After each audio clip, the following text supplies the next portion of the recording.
আজকে বাংলাদেশ জাতীয়তাবাদী দল বিএনপির সাথে যারা নির্বাচনী সমঝোতার মাধ্যমে নির্বাচন করবেন আগামী, তার মধ্যে যুগপৎ আন্দোলনের শরিকরা আছেন এবং যুগপৎ আন্দোলনের বাইরে যে সমস্ত রাজনৈতিক দল ফ্যাসিবাদ বিরোধী আন্দোলন সংগ্রামে অংশগ্রহণ করেছেন এবং দীর্ঘ 16-17 বছর যাদের ত্যাগ, রক্ত এবং প্রতিবাদ আমরা প্রত্যক্ষ করেছি, তার মধ্যে বাংলাদেশ জমিয়ত উলামায়ে ইসলাম অন্যতম।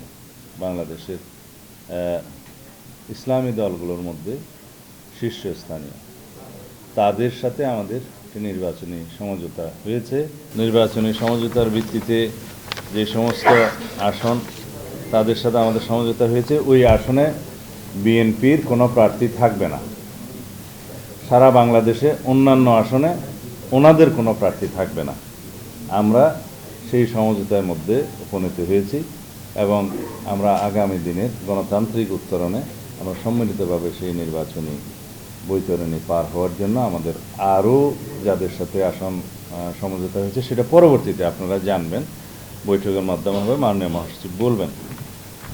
টানা তৃতীয়বার অর্জন করেছে দেশের সেরা সুপার ব্র্যান্ড স্বীকৃতি বসুন্ধরা টিস্যু।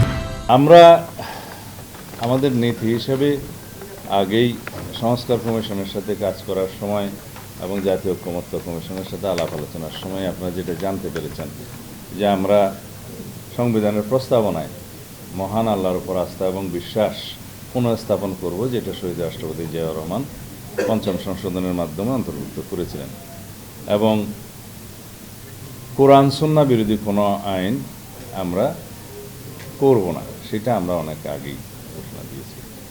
আর কওমি লাইনের মাদ্রাসা থেকে যারা পাশ করবেন তাদের সর্বোচ্চ ডিগ্রি আছে সেই লাইনের, এবং সেই হিসাবে আমরা কিছুদিন আগে আমাদের কর্মসূচিতে অন্তর্ভুক্ত করেছি, সামনের নির্বাচনী ইশতেহারে থাকবে যে ইমাম, খতিব, মুয়াজ্জিন তাদের জন্য আমরা রাষ্ট্রীয় ভাতার ব্যবস্থা করব, উৎসব ভাতার ব্যবস্থা করব, এবং যেটা একটা ট্রাস্ট আছে সেই সংক্রান্ত সেই ট্রাস্টকে আরও শক্তিশালী করে সেটা তাদের জন্য আমরা ব্যবস্থা করব রাষ্ট্রীয়ভাবে।